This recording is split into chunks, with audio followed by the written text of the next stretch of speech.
this is heaven. You have everything you need to be happy here, to be honest. Yeah. As a human, values and like, I make nice palačinke. Don't make me cook. Come on, like, palačinke. Really. Where is burek, sirnica, zeljanca? Nah, but I have baka and I have svekrava. Why would I cook? I'm speaking as a mother, as a foreigner who chose this country to live. The pros are better than the cons. And I think they will be pleasantly surprised with the life they can create here. Especially their families. I think that as a mother, I can tell you that's the best thing you can do for your child. To come here and let them live this life. I said, I'm your neighbor, you don't know me. He's like, no, sorry, I'm sleeping. And he hung up.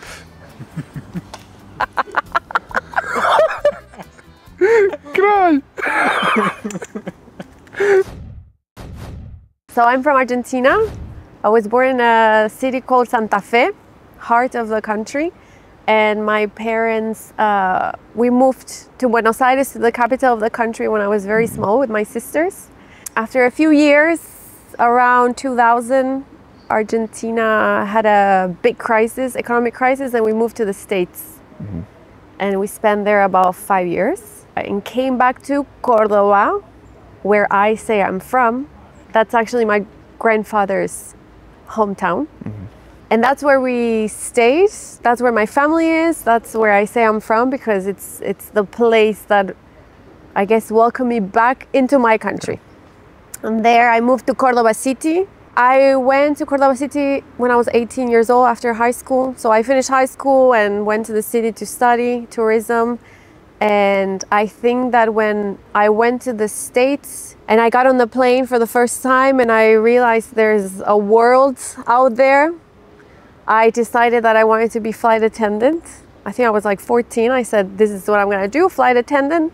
So I moved to Cordoba City to study, but I was actively looking for a job to join an airline. Mm-hmm. I was searching which one was the best one. Emirates came up, Emirates in UAE. So I applied and I got in. And at the age of 21, I moved from Argentina to UAE. So then when I moved to Dubai, when you arrive to the airline, they put you in a training for 6 weeks. Yeah. And something that really caught my attention is that I met a lot of Balkan people there in the training. And I had heard of the Balkans through the news and through sports, because Argentina and the Balkan countries have really good athletes. So somehow, whether it's basketball, tennis, football, we would somehow end up playing. Mm-hmm. So those were the only times I would hear about the Balkans. But when I went to Dubai, I started to meet lots of Balkan people and connected so well with them, sometimes even better than with Latin Americans or Argentinians. So yeah, this is 2010, became friends with them, started flying to their home countries with them. My very first time in the Balkans was, I went to Belgrade in 2015, explored Serbia, and then I said, let me go to other Balkan countries. I came here to Bosnia. Do you have any interesting anecdotes with the Bosnian people? Over there? Yeah, over there. I realized, and I think that's why we connected, that we would just hang out and everything would revolve around friends, family, food, and drinking. And I think that's why we clicked. Because we didn't have any specific plan. It's like, are you off? Are you flying? No, let's go and hang out. And I think they relaxed, like chilled, just like we are. Argentinians, we're the same. What are you doing? Let's go. Let's go drink mate now. No organization or nothing. So I think that's why that really caught my attention, how similar I was to them. And these people were my age. Mm. And from what I've heard in the news, I couldn't believe that they were such chill people, you know, after going through wars and all not the same childhood I had, but they were the same like me. So that really caught my attention. And yeah, and we connected, and that's where I said my whole story started. So yeah, then I visited a few countries. I came to Bosnia. I did the usual tourist stuff, Sarajevo, Mostar. I never came all the way here. No, without knowing this will be my home one day. Crna Gora, Croatia, and then I was ready to leave Dubai, leave the airline, because I flew for 10 years. So I've seen it all, I visited all. It's not the same to work there when you're 21 and you're reaching 30 physically. It's exhausting. I didn't meet anyone. So I said, my husband is not here. I need to leave. So when I'm going to leave, I see my neighbor. There was this guy that I used to see in the same buildings. So the airline gives you accommodation, you have your neighbors, they're all cabin crew. There was this one guy I would always see at the pool, in the supermarket, in the gym. And like I told you, like I can smell Balkan people here and there. And I say, he's Balkan. Because of course, there were so many nationalities, you know. And that was like such a guessing game. Can you guess where I'm from? And I'm like, he's Balkan, he's Balkan. I would always see him, but you know, never talk. And already in my head, I'm thinking I'm gonna leave the airline, so what's the point? But yeah, why bother? Yeah, get to know someone. But we both have a flight for New Year's. This is 2018, and the airline would provide a bus that would take you from your house to. So we're sharing the same bus because he has a flight to Cairo. I'm going to Cairo. He's going to Warsaw. Bus is full and there's an empty seat next to him. He's going to? Warsaw, to Poland. Warsaw, yeah, okay. So, empty seat next to him. I sit and I try to look at his name tag because we would have our names. And his name is Jovanu. I say, yes, Bak. And that's it. That's all I know. 6 months later, I say, that's it, I'm resigning, but I have to call this guy. Oh, you just met and you talked? We didn't talk like, hey, where are you going? Yeah, no, like I just confirmed that he's Balkan and that's it. And 6 months? And 6 months later, he's still in my head. I'm still looking, I'm still seeing him, you know? You would see the same people in your neighborhood, you know, but you don't know all of them.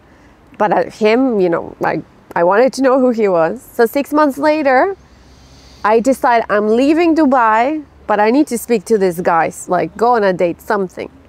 And in the airline, we would have all the details of everyone, where they live, their numbers, their email, where they're flying. So you broke into the file room and take the data of the fellow coworker. That's illegal, you know? Yes. No, it's for work purposes. So I call him, 8 in the morning. I call him, I see he's off. Do you want to go for breakfast? And I said, hoćeš da idemo na doručak? Because I already spoke some for my friends. Yeah. And he's like, who is this? I said, I'm your neighbor, you don't know me. He's like, no, sorry, I'm sleeping. And he hung up.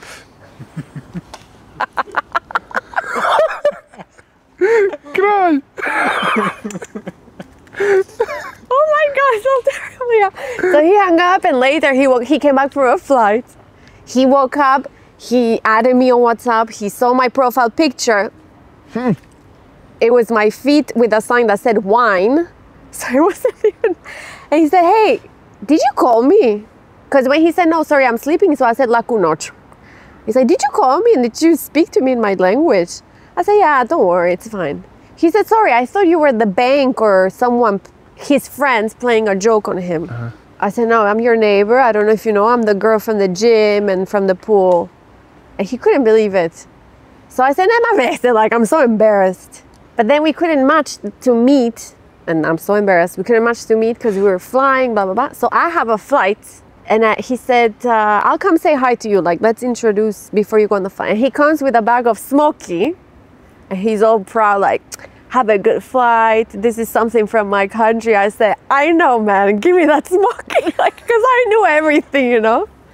Whatever. And then that's how it started. And now we are sitting on the bank of the Vrbas River. Oh my God. Yeah.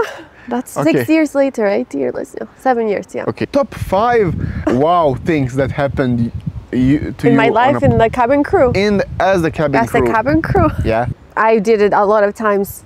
If I feel like traveling somewhere and I have 3 days, I just really do this, and then 2 hours later I'm on the plane. And I pay like nothing because the tickets are so cheap. So if I say, oh man, have 3 days, my friends, are you free? Let's go to Maldives, let's go. And 2 hours later we're on the plane. Then once you're on the plane, so many things can happen. Like I had so many emergency landings, diverge, just because someone has a cough and you can't tell if it's just a cough or if you have some other problem and then somehow you have to, maybe I don't know, it happened to me once. I was going to Sri Lanka and we had to divert to India and stay there for 5-6 hours because you don't know where in India you're landing, if they're ready for you to land. And sometimes you will go to work for 2 hours, but the whole day takes 24 because you never know what's going to happen. That sometimes I miss, you know, the adrenaline of going on adventures all the time. It's an addictive life because I had a really good life there. I enjoyed it. But if you don't realize you're there forever, you need to really make a decision. I'm here for a certain amount of years and then I go. Kada želite pokloniti više od poklona, Rahatlook set za kahvu donosi duh tradicije u moderno doba. Dostava širom Evrope. Naručite sada putem www.rahatlook.shop. In a way, Corona helped me because I got fired after 10 years. It was in my head that I want to leave. But you couldn't do it. I can't take the decision. I can't be responsible for like ending them. So they fired 30% of the airline. So I thank them so much for that because I don't know if I would ever. What about your family? You have parents, brothers, sisters in Argentina? Yes, so we are 3 girls. My parents enjoyed very much her daughter's tickets. They travel so much with me. I was very happy that they fired me. They were devastated. No more tickets. What do we do now? Especially after Corona, everyone was locked. Argentina had one of the worst lockdowns. So they were there for 2 years without leaving the country. And for them, that was a lot. Of course, throughout the years, from the moment I started coming to this region, and then when I told them I'm moving here, they were not surprised at all. Because they knew how much I liked it. They knew how often I would come. After I met Jovanu, a week later, he said, just for you to know, I'm moving back to Banjaluku. Before we move forward, this is my plan. Great. So, even before meeting him, I had planned to live somewhere here just for 6 months because I loved it so much. I said, I need to go live there for some time. So I said, no problem. Let's see where this goes. I was going to go somewhere anyway. But we never knew they were going to fire me like 6 months after we met. And before they fired me, we were maybe 4 or 5 months without flying. That's the first time ever Dubai airport closed for so long. So we knew something terrible was coming. Before Corona started, I think it was March 2020. I was in Argentina in January. And you could hear the news from China, this and that is happening. And I thought, oh my God, now I have to fly to all these countries that are being affected. It was very scary. Airport closed, no one is flying. I decided to look for what I'm gonna do after. So I got certifications to teach English. So I could work remotely, work for myself, and just take my computer and go. So when Corona happened, I was working full time, teaching English because everyone was home. I had so much work, waiting for the airline to start again. And I got my students and everything, and then the airline started working again. I did my last flight to Milan without knowing that that was my last flight. And then the next day they sent me an email and they fired me. And I was teaching a class and my friends are calling me because they can see on my roster like that I'm gone. And they were firing everyone. So they were checking to see who's next. So that's the story, the end of my airline life. And Jovanu didn't get fired. He had great, not reputation. His record was amazing. He's really good worker. So they didn't fire him. He kept working. And then we said, okay, let's stay in Dubai because I don't want to leave Dubai. I just want to stop flying. And it's great. I can have your tickets, like the discounts. You fly, I go with you, you know? Easy, life on easy mode. Then we said, let's get married. Because when you're married, they give you money to rent the apartment. So they would give him that money. He had proposed anyway, because I don't know what is it with Balkan guys, but you're very fast to do everything. Like 8 months later, you want to marry me? I'm like, yeah, Marsha, let's do it. I say yes to everything. We get married. In Dubai? In Dubai. We made it, we rushed, we were engaged, but we rushed it for this money. Okay. We get married, we get the paper. This benefit is suspended until further notice. So I'm like, now we're stuck in a marriage. Oh my now God. I'm married. Oh no. But what was crazy, we would call here, the family Banjaluku, and they're in cafe, enjoying, like no corona. And I tell Jovan, let's just go now. We already decided that we were gonna go eventually. Let's just go, like this is chaos. Dubai was crazy, there was no jobs. All the crew that were fired were looking for jobs. They were offering like 1,000 euro for 12 hours of work per day. We don't have anywhere to live. Let's just go now, you know? And it was a bit tough for him because he had to resign. He had to take that decision to leave.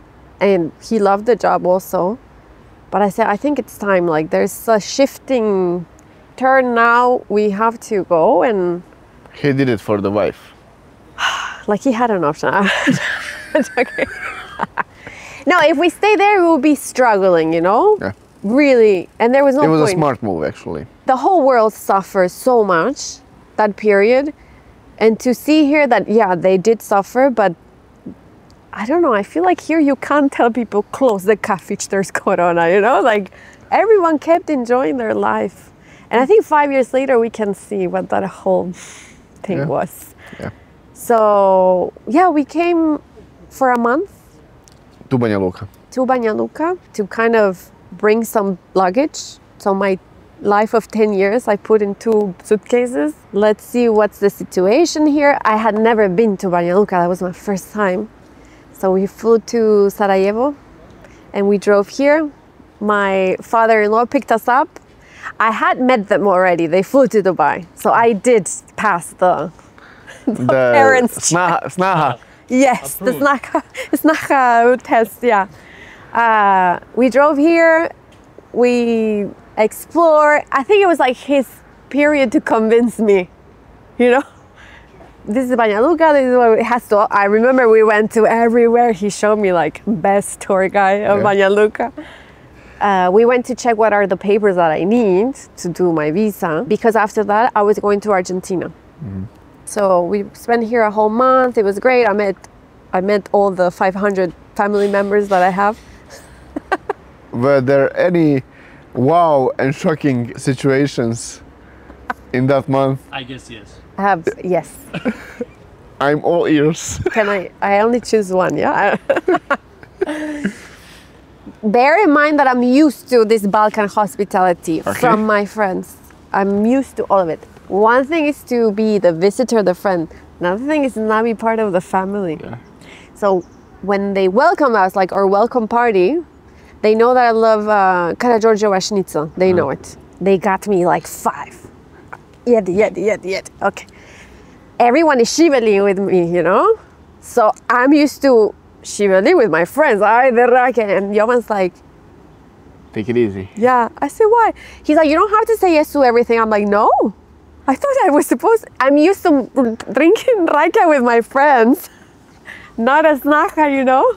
I said, oh my God, you're right. I need to chill. And then we were all eating. We were like 20 people, and it's the first time they're seeing me here. So we finished eating, and I started collecting the plates, as I would do in Argentina, and helping as a guest. And that was like, do not touch the plates. Are you crazy? So then I realized, okay, this is not a holiday. I'm not visiting. This is my life now. So since then, I'm having all these cultural shocks every day until today. Really? Yes, with so many things. And for me, it's a good thing because my life is not boring. Yeah. Every day I have something new. Like I wake up, I have to do something. I don't know what the day is gonna give me because I live here now, you know? So I'm like, what is it today, the adventure? So for how long you've been living here? Officially, September 2020. That's when the first time. I left for maybe 1 or 2 months to Argentina. So let's say No, it's almost 5. almost 5. The reason I didn't hesitate to say we're gonna move here, yes, it's what I just told you. I'm never bored. And from, like you said, I've been to so many places, I've seen it all. And I've seen how people live in most countries. I've seen, although I would go for maybe 1 or 2 days, but I would go very regular to everywhere. The balance of everything you have, you don't have that in other places. And, you know, people throw these comments. I can say it. I've been to so many places, I've seen it. And then, like, I have friends also with kids. I speak to them. And what we have here, we have a mix of everything. I will never be bored. Of the food, of the nature that I walk out of my house. We're next to my house. If we want to drive 20 minutes, we're in the mountain. We have the seaside very close. For kids, of course, now as a family, the family culture around here is, again, nothing like here. And if I'm ever bored, I can just go to Sarajevo. If I'm bored of this, I go to Sarajevo. Or I can go, I don't know, to Mostar. I have friends in Livno. Like, I have friends all over. We go to Tuzla with our friends. We have friends everywhere. I get bored of this, I go somewhere else. I get bored of this food, I go somewhere else. In such a tiny country, I don't even have to get on a plane. Everything's like 3-hour drive. Yeah. And there are so many stories, which I never get bored of listening to. So many customs, like my husband's family has certain way of do things. I can go to the neighbor and he will tell me their way to do the same things, you know. I can never get bored of this. I feel like I don't want people to know all of that because I don't want everyone to come here. I want only the right people to come. Bosnia reminds me of Argentina 30 years ago. The childhood I had in Argentina 30 years ago, okay, 35, let's say I'm 35. It's what life like is here now. Just to explain this, why not Argentina or Every other country in the world. or any other country, but let's say if it's not Bosnia, you would say, yeah, Argentina, right? But right now, the life-work balance is not, I don't know how to put it. Yeah, because Argentinians will watch this. I need to choose my words. Let's go with the simple stuff. Safety, forget it. It's incredible how unsafe I feel in Argentina. Maybe because I know too much. Because I've been to other dangerous countries and nothing happened to me. But because I'm not well aware of the situation. In fact, the last time I was in Argentina, they robbed me for the first time with Robert. And that was very shocking because I've traveled everywhere. And in 35 years, no one robbed me. And I go to the city where I studied in Córdoba. And it's one of my favorite cities. And I got robbed there. So besides, you know, the fact that it's the country situation, I feel like it was a sign telling me, you're in the right place living in Bosnia. Because that's also an forever question I will have. Am I doing the right thing choosing to live here, you know? So yeah, the safety to begin with, especially now that we have Vera, our daughter, and I do not have to worry about that here. The sense of safety, like that people have to worry about being safe, this doesn't exist here. I'm walking around with her and I'm taking care of her, and I know people around her are taking care of her. I go to a coffee shop and I leave all of my belongings on the table, and I don't have to, I don't know, it just releases such a stress to not have to consider all these factors, you know, like looking around. As a woman nowadays, man, like this is heaven for us here. There are some situations we're not gonna not Well, in the news, you know, unfortunately. But walking at night, even like, I don't know, I wanna go to the park with Vera. Over there, you have to be careful if you go to the park with your child. Like, just saying this out loud, for me, it's insane to ever think to go back to that life. I cannot imagine. So that already for me is a huge reason enough to be here. Because of the quality of life that I have, maybe I'm not earning a lot of money in compared to these other countries, but I feel much more at peace here as a person. again, the fact that we are surrounded by nature, that's a huge factor. Something shocking is that you see that the coffee shops are full all the time. And I always joke about that, like, who's working now? But you need that, you know? Yeah. And these countries don't have this culture of enjoying, of taking a break. That's a similarity with my people. We complain, we but we take our chafe too, also. We sit for hours to have our mate, we talk, and we do work hard, but we also take our time to enjoy. And in all these countries where maybe people live abroad, I think it's like non-stop work. I connect more with diaspora on my social media because I'm not diaspora, but I'm someone living outside of my country. So I know what it's like to live with the idea of your country, you know? And you think you miss things and maybe I don't know. So I feel like I connect a lot with them in that level. And I try to tell them, it's not easy to make the decision to leave your life and choose this one. But if you have that curiosity and you don't feed it or you don't try it, I think that's even worse. Yeah. And going back to the money or the job opportunities here and so on, maybe it's not like what they have there, but what they get in return, having this community, having kids outside, knowing that you have family or you have a society that helps each other, you don't find that also in other countries. And I think that's the reason it's not hard for me to live here, because somehow I feel aligned, you know, with what I believe, what I think my life needs to have a good life. I have it here. So sure, there's this whole journey as well, being a foreigner and so on, but the balance is really positive. Also, I work online. I think... Tell me more about that. I think it's about creating the lifestyle that you want. I work online in the teaching English industry, doing admin work. I don't work here locally because of the language and also because I knew the opportunities were not great. If you come with a mentality of entrepreneur or new ideas, or not hustling, because I don't like the word hustle, like work, but trying, don't be afraid. Maybe it's a culture where sometimes you're being fed fear. Don't try that. Look, your cousin did it, didn't work. We don't care about that. Like my family, Jovanu and I, we don't care. We try. And it goes well, great. It doesn't, we try something else. But you have this mentality because no one will do it for you. And if it didn't work for the neighbor, okay. But maybe, you know, try. Nothing is for free, it's your hard work.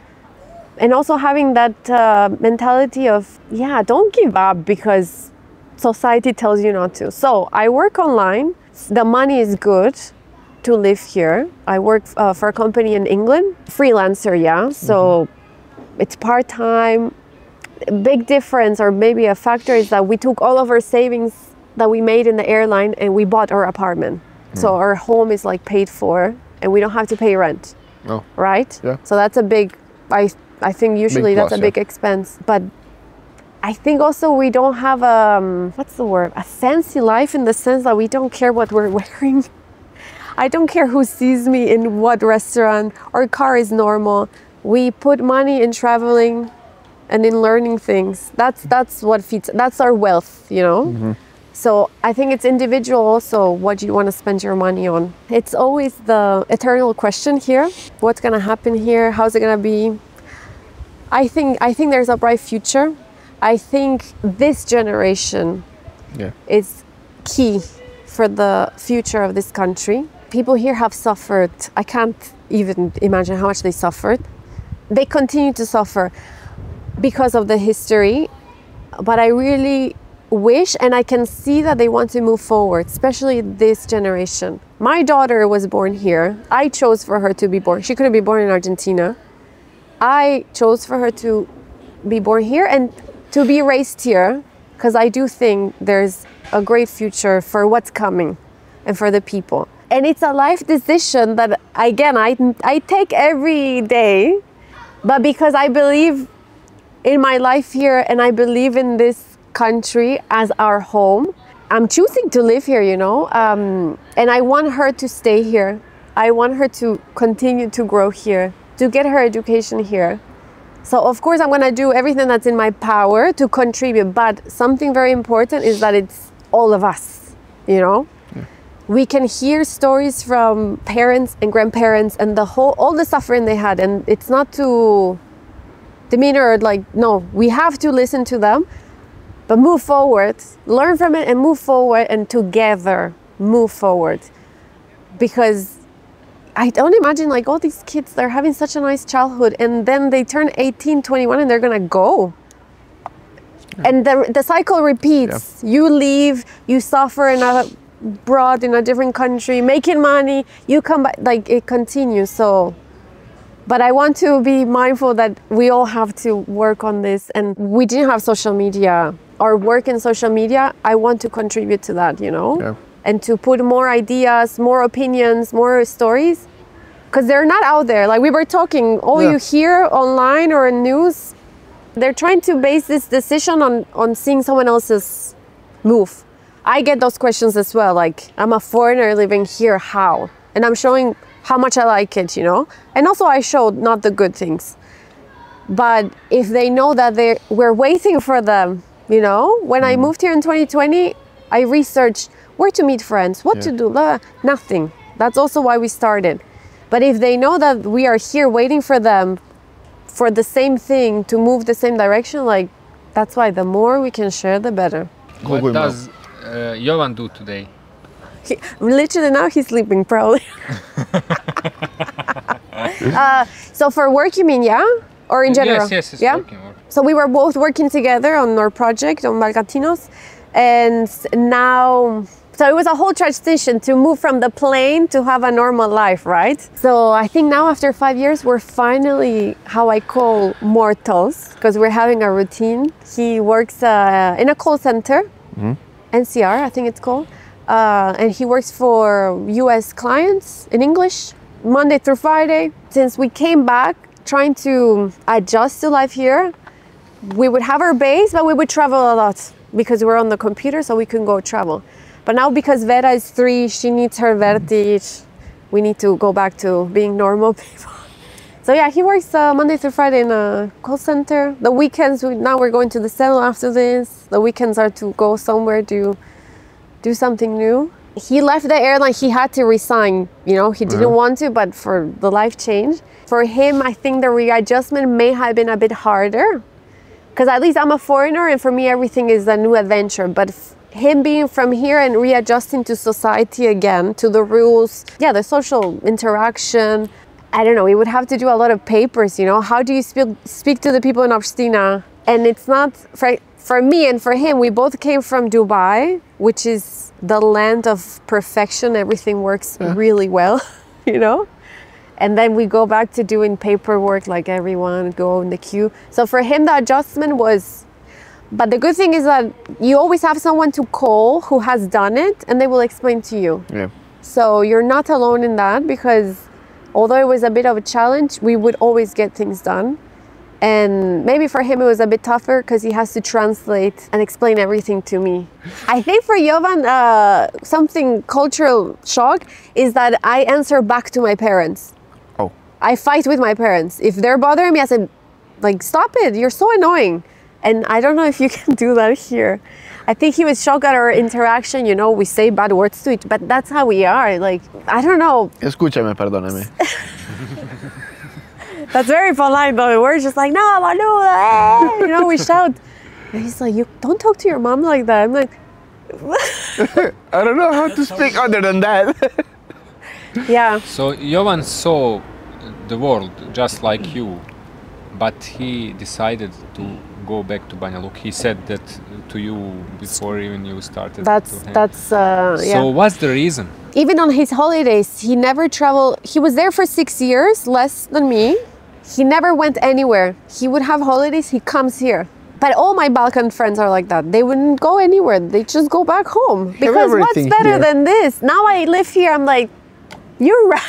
Yeah. You should travel, see other places, but you know that here is everything you need. So he would come for all the celebrations, for birthdays, for weddings, you know. I think that's something I admire about him, that he knows. his place, what makes him happy, his priorities. Family is always present, the loyalty, you know. So I think that's why for him there was no option to ever live anywhere else. He knew that very well. And to tell me, I always thank him for that. Yeah. Who cooks? We both do. Okay. Have you learned any Bosnian food? Listen, yes, I have. What?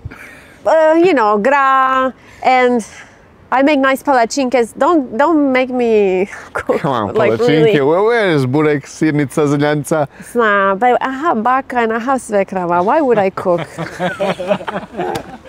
This is going into the hooks. Yes. I have svekrava. Why would I cook? Really, I would tell you like, this is a question. They're living near here, right? Yeah, 15 minutes away. Great. Perfect. I get this question all the time, you know, because like, oh, what did you learn to cook for your husband? But there's no need to cook, really. We get food all the time. Like, I don't know if it's just my family, but this is the human factor, see? Because you get all of this. I posted on Instagram today, we got eggs from Selo because the neighbor, they have chicken and we have 40 eggs. I want the kids to know how to grow potato, know who this famous singer is, you know? TikToker. Like, yeah, learn how to do this and that. And like you said, the exchange of, okay, you have eggs, I have gra, like let's swap, and this is great. This is heaven. This is the ideal. You have everything you need to be happy here, to be honest. Yeah. As a human, values and like, I was talking to Jovanu this morning into deep conversation. I'm like, don't you think it's crazy your Baba is 85 and she's like amazing? But I'm like, but she lives in the Selo, far away from, and this is still okay, you know, it's not crazy. But she lives in the Selo and she's 85 and she's healthy. How is this a mystery? It's not a mystery, you know? Yeah. We need to go back to this basic in life and maybe we'll be healthier.